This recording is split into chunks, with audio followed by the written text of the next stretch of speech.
13차 시 2강 점포의 상품 및 매출 관리에 대해서 학습하도록 하겠습니다.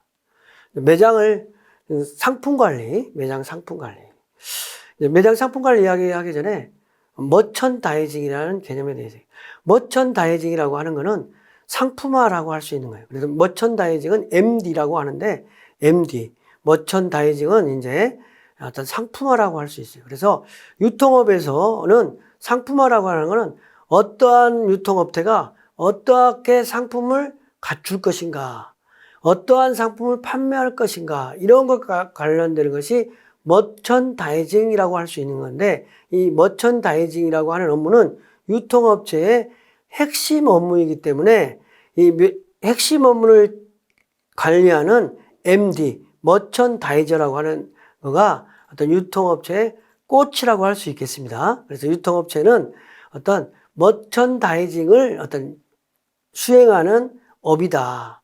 이런 거, 상품화. 어떠한 상품을 고객에게 판매할 것인가. 이것이 이제 그 유통업체의 핵심 업무라고 할 수 있겠죠. 그래서 백화점은 백화점에 맞는 상품화. 그 다음에 할인점은 할인점에 맞는 상품화. 편의점은 편의점에 맞는 상품화. 뭐 이런 거를 관리하는 거를 머천다이징이라고 하는 거예요. 그래서 머천다이징은 고객들에게 적합한 상품을 적합한 장소, 적합한 시점, 적합한 수량, 적합한 가격에 공급하는 것과 관련된 활동을 머천다이징이라고 하네요. 그래서 유통업체에서는 머천다이징이 핵심 업무라고 할 수 있는 거죠. 그래서 핵심 업무를 수행하고 있는 사람, 이거를 머천다이저라고 한다. 그러니까 머천다이징을 수행하는 사람을 머천다이저, MD라고 그래요. 그래서 우리가 옛날에는 유통업체에서 MD라고 하지 않고 바이어라고 그랬어요. 바이어. 물건 사오는 사람, 팔 물건을 사오는 사람. 바이어라고 초창기에는 바이어라고 그랬는데, 나중에 이게 바이어라고 하지 않고 머천다이저. 그래서 이제 홈쇼핑 같은 데서도 MD를 홈쇼핑 MD. 모든 MD가 홈쇼핑이든 어찌됐든 인터넷 쿠팡이든 뭐 온라인, 오프라인으로 하는 편의점이든 그 본부에서 머천다이징, 어떠한 상품을 고객들에게 팔 건가와 관련된 것을 의사결정하는 사람들을 요즘은 이제 다 MD로 통일됐어요. 그래서 MD는 되게 백화점에서 핵심 직무인데 이 MD의 육성이 되게 중요해요. 그래서 MD는 주로 어떤 사람을 시킨다? 첫 번째, 주로 많은 회사가 MD는 아주 믿을 만한 사람. 구매라는 거기 때문에. 두 번째, 공채라고 해서 공개 채용 절차를, 이런 사람. 그 다음에 세 번째는 경력 우수. 실제로 MD는 실무를 추진해야 되는 거잖아요. MD는 어떠한 상품을 판매할 것인지, 편의점은 편의점에서 어떠한 상품을 판매할 것인지를 결정하는 사람인데 아무것도 모르는 사람이면 안 되잖아요. 그래서 전문적인 영역에 속한다. 전문 영역이다. 머천다이징은 핵심 업무이자 전문 영역이다. 그래서 이렇게도 말하는 사람이 있어요. 유통업에 있어서 MD 부분을 제외하고 머천다이징 부분을 제외하고 다른 부분은 모두 예주를 지어도 아무 문제가 없다. 그러니까 프랜차이즈 본부만 있으면 가맹점이 자연적으로 생기듯이, 예? 프랜차이즈 어떤 CU라든지 GS, 세븐 이런 데 그 어떤 그 편의점에서는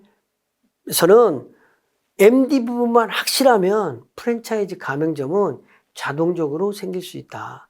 다른 부분, MD를 제외한 물류, 개발 이런 부분은 외주를 주어서도 가능도 할 수 있다. 이렇게 말하는 사람들도 있어요. 그래서 MD는 그만큼 제가 이렇게 말하는 거는 MD가 백화점이나 편의점, 마트, 모든 유통업체의 핵심적인 업무다. 이런 분을 얘기하기 위해서 MD를 얘기한 거예요. 그럼 머천다이징은 어떤 업무를 하느냐? 어떤 상품을 판매할 것인지 구색을 갖추는 업무를 하는 거야. 구색 갖춤 업무. 그러니까 POG 관리. 편의점, 이제 백화점은 뭘 관리해요? 브랜드 관리하는 거예요. 브랜드 단위 매니지먼트. 그 다음에 브랜드 단위 관리, 마트, 편의점 이런 거는 뭘 단위? SKU 단위, 품목별 관리. 그래서 백화점 MD와 편의점 마트 MD는 좀 다른 거죠.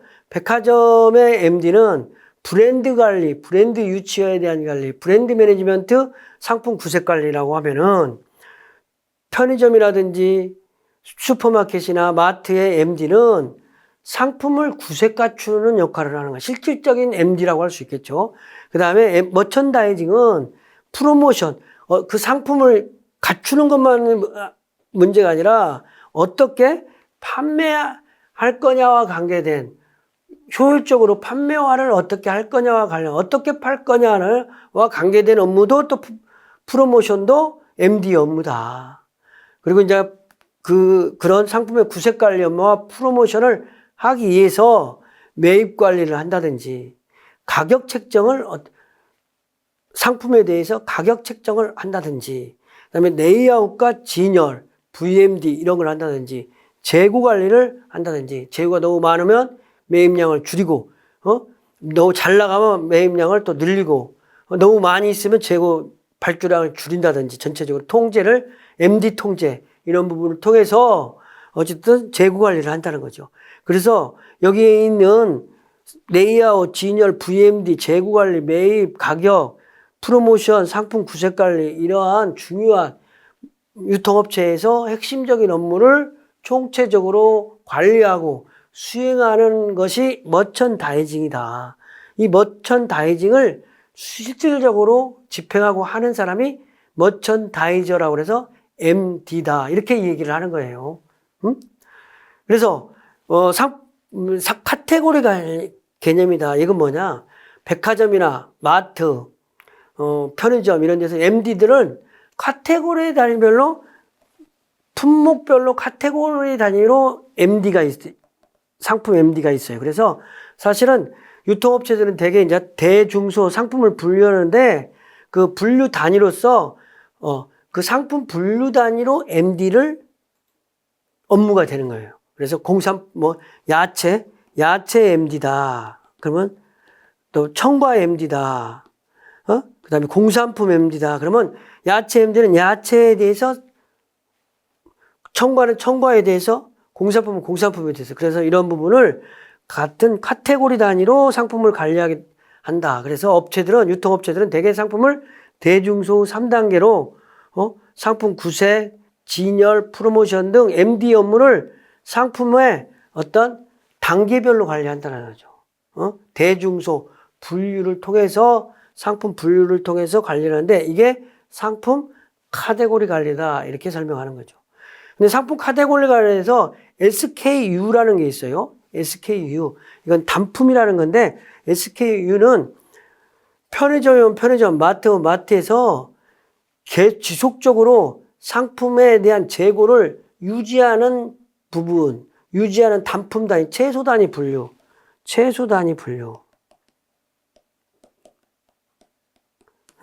스탁 키핑 유니트라고 하는 건데 이거는 어떤 편의점에서 이 상품에 대해서 코카콜라 500ml다. 그러면 코카콜라 500ml는 우리가 SKU로 있다. 그러면 그 코카콜라 500ml는 취급을 한다. 이런 의미라는 거죠. 그래서 가장 말단한 상품 분류 단위로 상품에 대한 추적과 관리가 용이하도록 하기 위해서 사용되는 식별 카드다. 가장 낮게 단위, 재고를 가지고 가는 가장 낮게 단위를 SKU라고 한다. 단품이라고 해서 SKU인데 스탁 키핑 유니트다. 재고 보유 단위다. 그래서 취급 상품이 우리는 그러니까 이렇게 말할 수 있어요. 우리 편의점이 2000 SKU를 가지고 있다. 그러면 우리는 취급 상품이 2000개다. 우리 편의점은 SKU가 1000개다. 그러면 우리 편의점은 취급 상품이 1000개다. 이렇게 말하는 것을 SKU라고 그런다는 거죠. SKU다. 그래서 대분류 또는 전체 매장의 판매 활동을 파악하는데 카테고리가 사용되는 거예요. 그리고 중분류는 구체적으로 상품 전략을 수립하고 MD의 업무 영역을 설정하는 기준이 된다. 그래서 상품 구색이라는 또 이 얘기를 해요. 우리가 상품 구색을 갖춘다 할 때 상품 구색은 뭐냐? 여러 가지 상품을 골고루 갖춰놓는 거. 소비자가 들어와서 품절 없이 사고자 하는 거를 다 사가지고 가고 빠뜨리지 않도록 골고루 갖춰놓는 거예요. 여러 가지 상품을, 그래서 구색을 갖춘다고 하는 거는 여러 가지 상품들을 고루 갖춰놓는 것이다.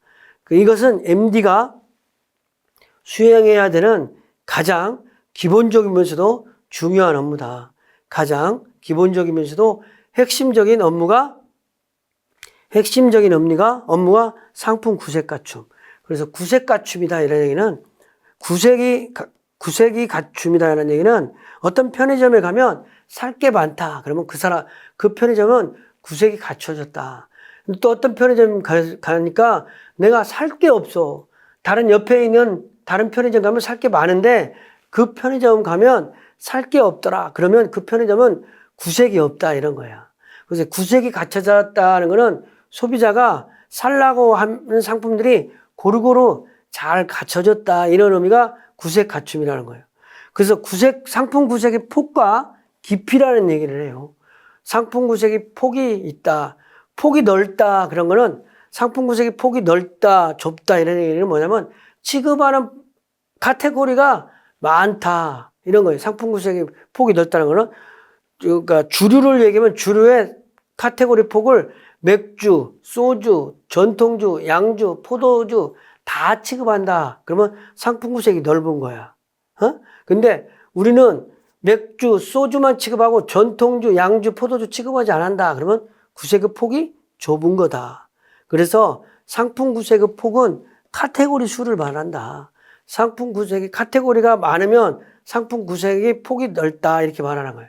그래서 상품 구색이 폭이 넓다 그러면은 편의점 같으면은 고속도로에 있는 편의점하고 아파트에 있는 편의점하고 그다음 유흥가에 있는 편의점하고 상품 구색이 각각 다 다르잖아요.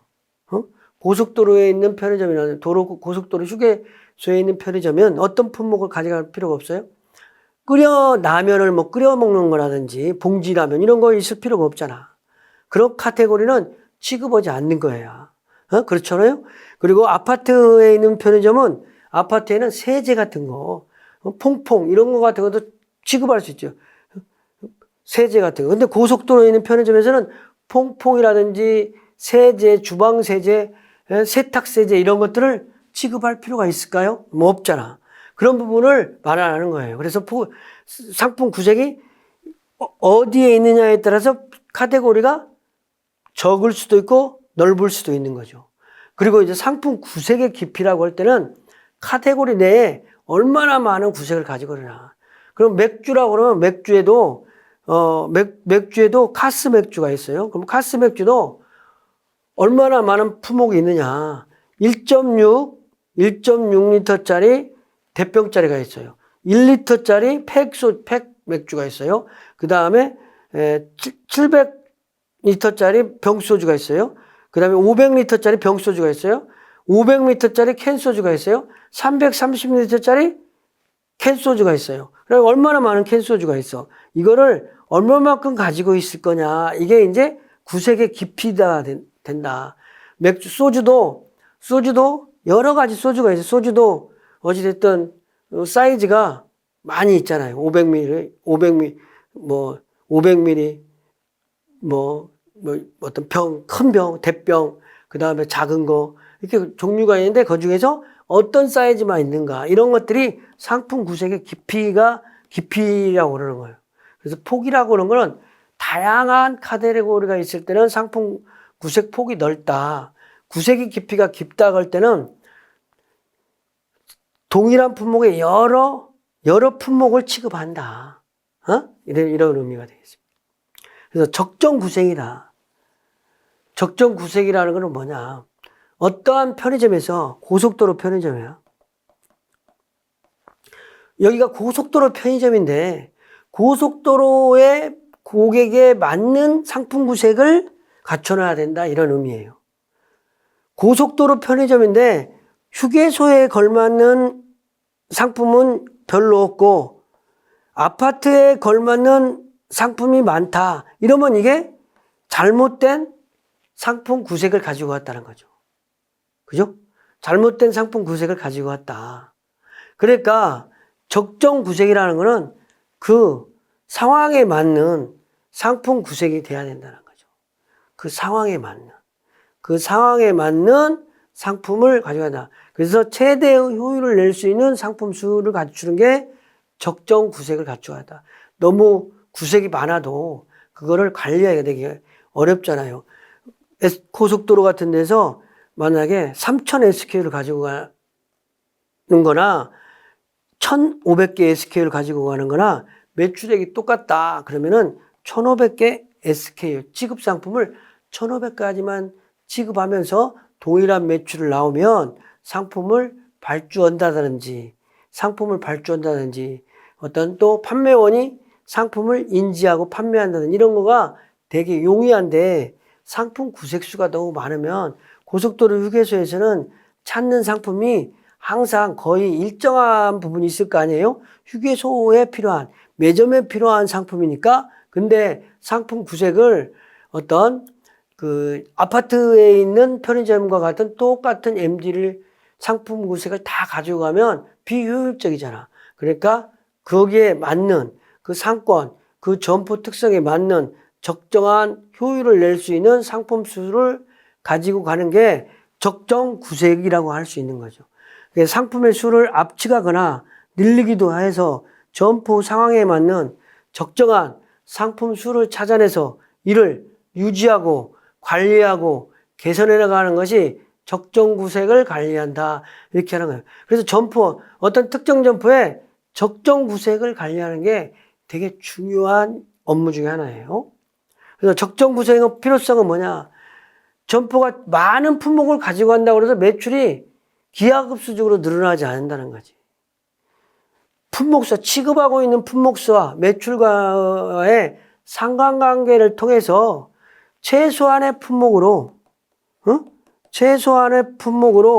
최대의 효과를 가지고 올 수 있는 그런 방향으로. 그래서 적정한 품목만을 취급해서 매출은 동일하게 일어난다면 어떤 점포의 매출도 일어나고 관리하기도 효율적일 수 있잖아요.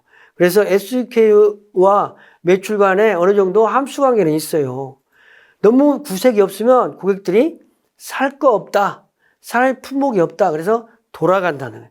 나가버리는데 살 품목이 많다, 그러면 어떤 하나라도 더 산다, 연결 판매 이런 것도 되면서, 그래서 어찌됐든 매출과 SKU 간에 존재하는 함수관계를 찾고 여기에 투여되는 비용을 감안해서 적정한 구색을 유지할 수 있는 SKU를 찾으려는 노력, 이런 것이 적정 구색의 필요성이다, 이렇게 말할 수 있겠습니다.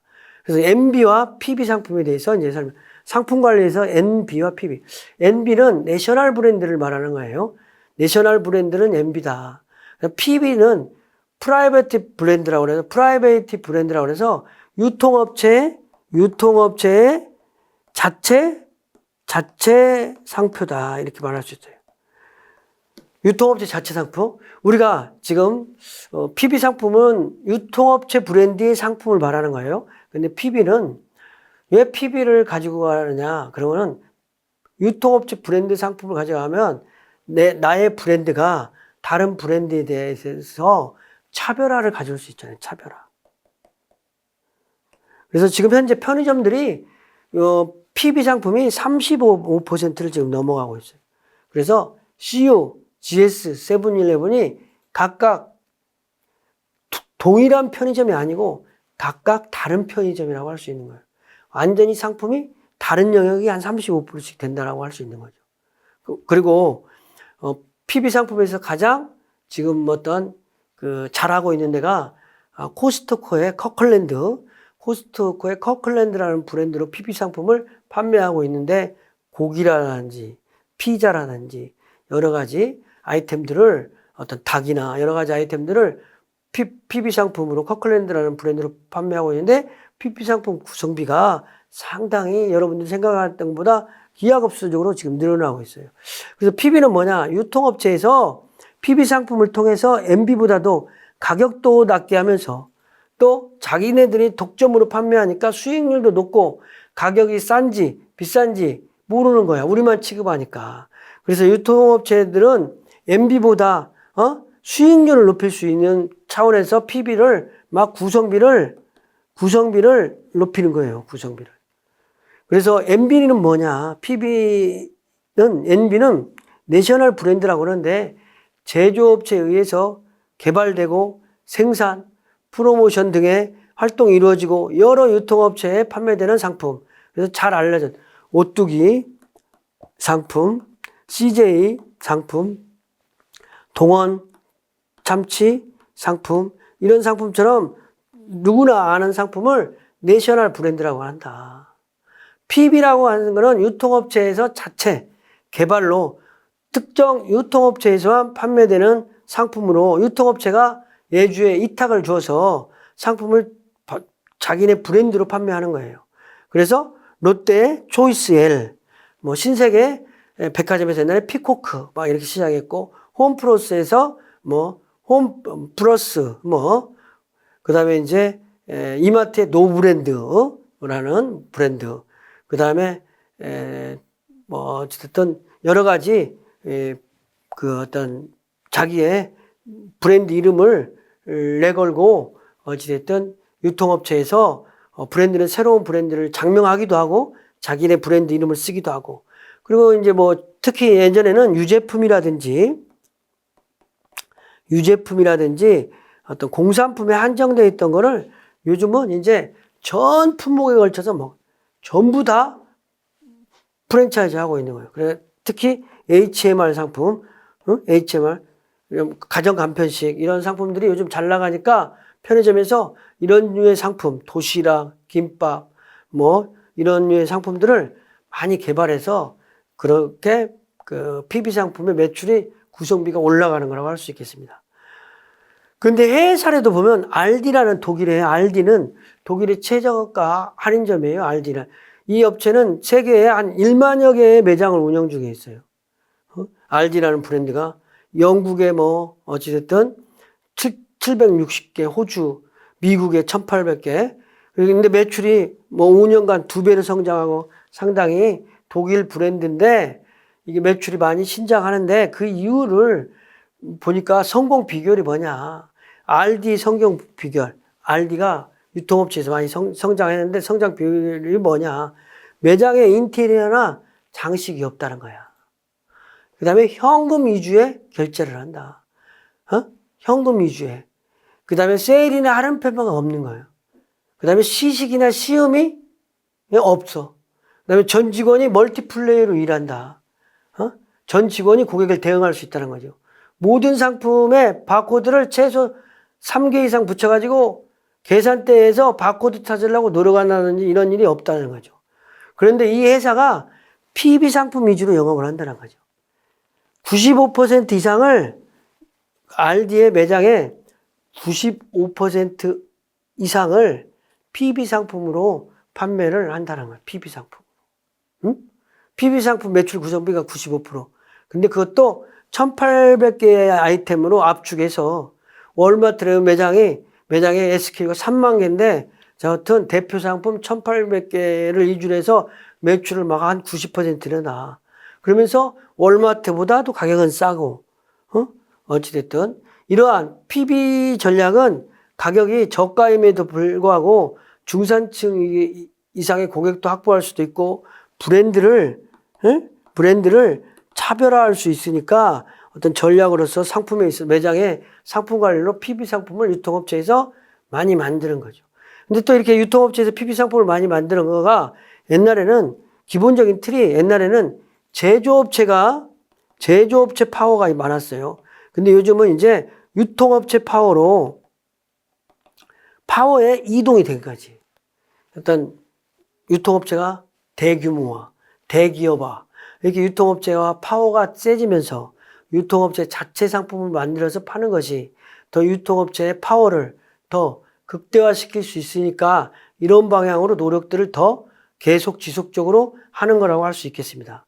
그리고 이제 우리나라의 노브랜드 사례, 이마트에서 노브랜드라는 브랜드를 가지고 노브랜드라는 상품도 있고 노브랜드라는 매장도 있어요. 노브랜드, 브랜드 컨셉은 뭐냐? 노브랜드 브랜드가 아니다. 소비자다. 소비자만을 바라보고 소비자의 가치 증대를 위해서 가격을 중시하는 소비자들의 어떤 가치에 소구하는 그런 어떤 상품을 개발하고 그런 매장을 만들었어요. 그래서 노브랜드 매장이 뭐 직영으로 100개 이상의 매장이 이마트에서 운영을 하고 있고 또 노브랜드라는 상품은 취급 품목이 한 1000여 가지 돼요. 1000여 가지. 주로 어떤 거냐? 뭐 계란부터 그다음에 기저귀, 뭐 초콜릿 뭐 이런 거예요. 근데 아까 얘기한 알디도 품목이 기저귀는 아주 유명해요. 그다음에 향초 유명하고 와인 유명하고 축산물 유명하고 이렇게 유명한 상품들이 있어요. 알디의 어떤 향초 같은 거. 그런 것처럼 우리나라 이마트에서 노브랜드도 주로 휴지, 어쨌든 화장지, 어쨌든부터 시작해서, 가공, 신선, 냉동, 냉장, 생활용품, 화장품, 문화용품, 가전, 패션, 스포츠용 전 상품에 걸쳐서 다 거의 어떤 PB를 갖췄다 이렇게 말씀드릴 수 있는 거죠. 근데 노브랜드가 성공을 하고 있는데 이 노브랜드가 성공한 이유가 뭐냐? 노브랜드가 PB 상품을 만들어서 성공하는 거야. 브랜드보다 가격이나 품질을 우선시하는 소비자들이 그만큼 많이 늘어났다는 거죠. 저성장 시대에 알뜰 소비를 하려고 하는 사람이 많이 늘어났다. 그 다음에 그 이마트에서 정확한 고객 및 시장 분석을 통해서 질 좋은 상품을 싸게 잘 만드는 상품 기획력이 있어서도 괜찮다. 그 다음에 유통 단계를 축소해가지고 중소기업에 OEM 주어서 제조자가 직접 유통업체에 납품하는 형식으로 판매를 한다는 거죠. 그 다음에 식품을 비롯하여 다양한 상품 카테고리를 확대해서 시너지 효과가 있다는 거죠.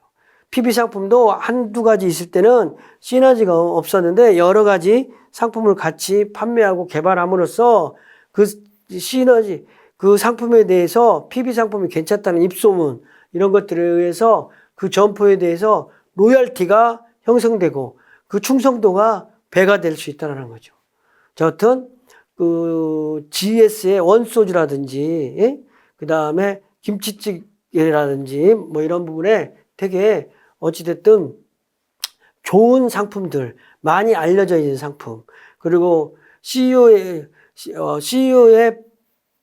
백종원과 김혜자, GS의 이런 도시락, 이런 것들은, 그 HMR 상품들로서 많이 알려지고 소비자들이 구매한다.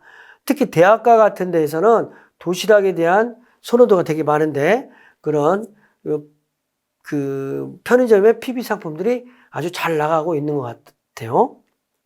그 다음에 상품 회전율이다. 상품관에서 상품 회전율은 뭐냐? 상품 회전율은 이런 거예요. 회전율이라는 개념에 대해서 먼저 얘기할게요. 회전율이 뭐냐? 회전율. 예를 들어서 식당이 테이블이 30개 있어요. 30개. 근데 고객이 30명 왔다 갔어. 그러면 1회전 된 거예요. 테이블이 30개인데 60명의 고객이 왔다. 그러면 2회전 된 거다. 그런 의미라고 볼 수 있는 거예요. 재고가 얼마나 빠른 시간에 팔려 나갔는지. 식당의 좌석이 30좌석이 있는데 그게 5회전 했다. 그러면 150명 고객이 왔다 갔다. 이런 의미라는 거죠. 그래서 상품 회전율이라고 하는 거는 어떤 의미냐? 일정 기간에 상품 재고액이 몇 번 팔려 나갔는지를 말하는 거예요. 이 비율이 높을수록 상품이 입고되면 빨리 팔린다는 의미겠죠. 1회전은 30명 고객이 온 거고 5회전은 150명 왔으니까 테이블이 1회전은 한 번 팔린 거고 5회전은 5번 팔린 거나 똑같은 거잖아요. 그런 의미예요. 회전율이 높은 상품일수록 자본의 회수 기간이 짧으며 많은 이익을 확보할 수 있다. 이런 의미라고 봅니다. 그래서 이런 의미예요. 일 매출액과 재고액으로 회전율을 말하는 거야. 그래서 점포 A가 매출액이 1만 원이고 재고가 1,000원이었다면 10회전 된 거고, 매출액이 10,000원이고 재고가 500원이었다면 20회전 된다는 거죠. 그래서 매출액을 재고액으로 나누는 것을 회전율이라고 한다. 근데 이 재고액은 기초재고액 플러스 기말재고액 나누기 2로 해서 평균 재고액을 말한다. 그러니까 유통업체 같은 데서 1월 달 회전율을 하면 1월 1일 날 재고액과 1월 31일 날 재고액 있잖아요. 1월 1일 날 재고액, 1월 31일 날 재고액을 더해서 나누기 2로 하면 평균이 되잖아요. 평균 재고액과 1월 달 매출액을 하고 1월 달 매출액 나누기 평균 재고액 나오면 1월 달 상품 회전율이 나온다. 이런 의미라고. 그래서 상품 회전율은 매출액을 평균 재고액으로 나누는 거예요. 응? 매출액을 평균 재고로 나누는 거예요. 매출액을 평균 재고로 나누는 거니까 회전율이 높다라는 거는 많이 팔려 나갔다라는 거죠. 많이. 그래서 평균 재고는 기초 상품 재고액, 기말 상품 재고액을 나누기 2로 하는 건데, 기초 재고액이랑은 1월 1일 재고액, 기말 재고액은 연간으로 하면 12월 31일 재고액. 월간으로 할 때는 1월 1일 재고액, 기말 재고는 1월 31일 재고액. 이렇게 나눈 거죠. 그래서 매출액을 평균 재고액으로 나눈 게 회전율이라고 한다. 그럼 회전율이 높으면 상품이 들어왔다가 빨리빨리 팔리는 거다. 자금의 회전이 빨리 되는 거다. 이런 의미라고 할 수 있겠습니다. 그래서 상품이 회전율을 높이는 대책은 뭐냐? 상품이 들어왔다 하면 빨리 팔려야 되잖아. 지금 재고가 주려면 잘 팔리는 상품은 많이 늘리고 팔리지 않은 상품을 줄여놔요. 그럼 잘 팔린다는 거죠.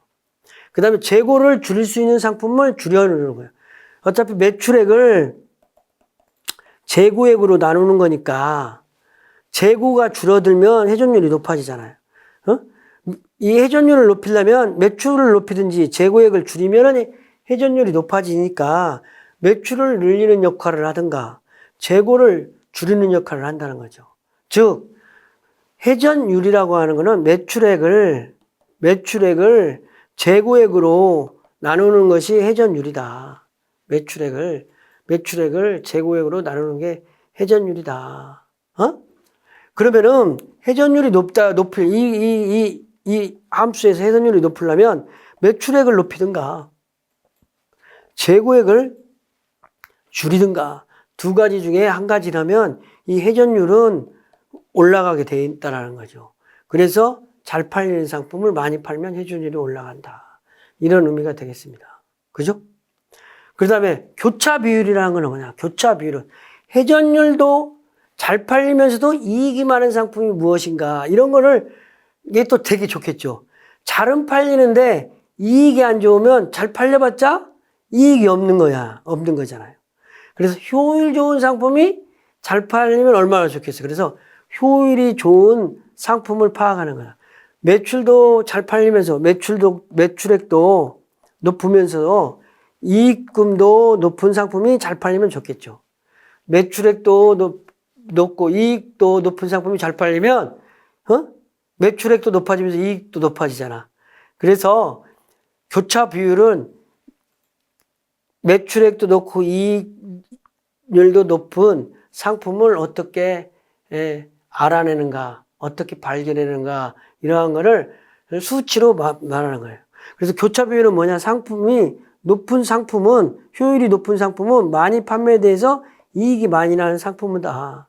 그래서 상품의 효율을 파악하기 위해서 매출이 많이 되는 상품, 회전율이 많이 되는 상품과 이익률이 높은 상품, 회전율이 높은 상품과 이익률이 높은 상품, 이 두 가지 요건을 충족시키면 이익도 많고 매출도 많은 상품이 되겠죠. 그래서 이 회전율도 높고 이익률이 높은 상품을 찾아내는 것이 교차 비율이다. 즉 많이 팔리면서 이익 많이 남는 게 많이 팔리는 그런 상품이 무엇냐, 이거를 찾아내는 게 회전율이다. 그래서 어떤 고부가가치 교차 비율은 매출 총이익, 이익도 많고 상품 회전율로 곱하는 거야. 그래서 교차 비율은 매출 이익은 뭐예요? 매출 이익은 매출 총이익분의 매출액으로 나누는 거예요. 상품 회전율은 뭐예요? 매출액을 재고로 나누는 거예요. 그럼 매출액 뺐잖아요? 같은 거니까 분모 분자 뺐잖아요? 그러면 뭐가 나와요? 매출 총이익을 상품 재고액으로 나누면은 어떤 상품의 교차 비율이 나오는데 그 교차 비율이 높은 상품이 매출도 높고 회전율도 높은 상품이다. 이렇게 이해할 수 있잖아요. 그래서 교차 비율과 매출 총이익과 상품 회전율을 곱하면 되는 거예요. 그래서 매출 회전율이 25%인 8회전 상품은 200이고 이익률이 30%이고 10회전인 상품은 300이다. 그러면 이 300 나오는 이거 매출 이익 상품 회전율이 서로 곱해서 많이 나오는 게 교차 비율이 높은데 이 교차 비율이 높은 30% 이익금에 10회전 나오는 상품이 30% 이익률에 10회전 드는 상품이 교차 비율이 높다. 그러기는 30% 남으면서 10회전 상품을 많이 팔아야 된다. 이런 의미가 될 수 있잖아요. 10회전 되면서 이익률이 좋은 상품을 많이 팔아야 된다. 이런 의미가 교차 비율 높은 상품을 많이 팔아야 된다. 이런 의미하고 같이 연결된다. 그래서 우리가 매출 이익률이 낮고 높고 상품 회전율이 낮고 높고 그래서 상품 회전율도 높고 이익률도 높은 거를 수익성 상품, 아주 수익이 높은 상품이라는 거예요. 그렇죠? 상품 교차 비율에서 상품 이익률도 높아. 그 다음에 회전율도 높아. 이런 상품을 수익이 많은 상품이다. 이렇게 얘기할 수 있어요. 상품의 회전율도 나쁘고 이익률도 나빠. 그러면 아주 어떤 구색 상품, 잘 안 나가면서 안 팔리는 상품 이런 분야. 그렇죠? 그 다음에 상품 회전율은 높지만 매출 이익률이 낮은 거는 잘 팔리는데 이익이 별로 없는 상품. 박리담회. 이익이 없지만 많이 팔리는 상품이다. 이렇게 말하는 거예요. 박리담회다. 그 다음에 상품 회전율은 낮지만 자주 팔리지 않지만 한 번 팔리면 이익이 많아. 그러면 많은 이익에 자주 안 팔리는 상품. 이렇게 해서 이런 특성에 있는 상품별로 그 상품 특성에 맞는 상품별이 이게 어떤 상품인가. 이런 특성을 감안해서 상품을 관리해야 된다는 거죠. 그래서 이익이 30% 되면서 상품 회전율이 막 8회전, 10회전 되는 상품들. 이런 상품은 수익성 상품이니까 집중 관리해서 많이 팔려고 노력을 해야 되고, 이익률도 낮고 상품 회전율도 낮은 거는 이런 상품은 될 수 있으면 취급 품목을 줄이려고 하는 노력, 상품을 줄이도록 한다는. 그렇다고 해서 박리담회 이런 상품이라든지 후리소매 이런 상품은 구색으로서 같이 가야 되겠죠. 그래서 중점적인 상품은 상품 회전율도 높고 이익률도 높은 이런 상품 위주로 판매를 하고 상품 구색을 줄이기 위해서는 상품 회전율도 낮고 매출 이익률도 낮은 상품이 무엇인지 발견해가지고 교차 비율이 낮은 상품이 무엇인지 만들어가지고 그거를 퇴출시키고 이익률 좋은 상품을 지속적으로 개발하고 구색을 갖추고 이러한 노력들이 필요하겠죠. 그래서 80-20대 법칙이라는 게 있어요. 매장의 상품이 100가지가 있으면 한 20%의 상품이 매출이 80% 일어난다는 건데 이거는 이탈리아 경제학자 파레토가 발견한 건데 이게 원래는 부의 불평등에서 나온 거예요. 이탈리아의 부를 누가 가지고 있느냐 보니까 부자 부의 80%를 20%의 소수 부자들이 다 가지고 있더라. 근데 이런 것을 다른 거에도 비추해 보니까 다른 거에도 다 적용되더라. 매출액도 상품의 20%가 매출 80% 가까이 일으키고 고객도 20%가 매출의 80% 가까이 일으키니까 이 20%를 집중 관리할 필요가 있지 않겠는가. 그래서 80, 20대 법칙을 말하는 거예요. 그래서 상위 고객 20%가 매출액 80% 일어난다든지 상위 품목 20% 품목이 매출액 80%가 일어나니까 이러한 것들을 집중적으로 관리해서 상위 품목을 관리함으로써 상위 고객을 관리함으로써 어떤 유통업체의 매출을 증진시킬 수 있는 방법이다. 이렇게 이러한 식으로 상품을 관리하는 부분을 어떤 80대 20 법칙을 좀 활용해서 상품을 관리하라. 이런 측면으로 지금 80대 20 법칙을 소개한 겁니다. 다음 시간에는 상품 매출 관리 2에 대해서 학습하도록 하겠습니다.